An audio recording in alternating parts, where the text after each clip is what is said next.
La chute de David, Bethsabée et le crime d'Uri. C'est le printemps, l'époque où les rois partent en guerre. Mais cette fois, David reste à Jérusalem. Un soir, alors qu'il se promène sur le toit de son palais, son regard s'arrête sur une femme d'une grande beauté qui se baigne. Bethsabée.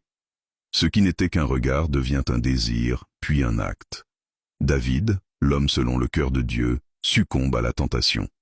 La situation s'aggrave quand Bethsabée lui annonce qu'elle attend un enfant. Pour couvrir son péché, David rappelle son mari, Uri le Hittite, du front de bataille, espérant qu'il dorme avec sa femme. Mais Uri est un soldat d'une intégrité totale. Par solidarité avec ses compagnons d'armes, il refuse de rentrer chez lui.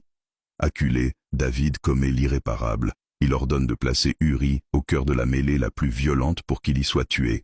Le plan réussit. Uri meurt, David épouse Bethsabée et pense que son secret est enterré. Mais rien n'échappe au Créateur. Le prophète Nathan se présente devant le roi et lui raconte une parabole. Un homme riche qui vole l'unique brebis d'un pauvre. David, furieux, s'écrie « Cet homme mérite la mort ». Nathan pointe alors son doigt vers le roi. « Cet homme, c'est toi ». Le masque tombe.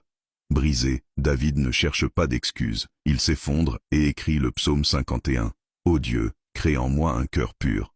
Dieu pardonne le roi, mais les conséquences du crime vont poursuivre sa famille pendant des générations. La trahison, la mort et la révolte vont désormais frapper sa propre maison. La gloire de David est ternie à jamais par ce moment de faiblesse. Même les plus grands peuvent tomber s'ils cessent de veiller. Le pardon est possible, mais les cicatrices demeurent. La suite, la révolte d'Absalom, le fils rebelle.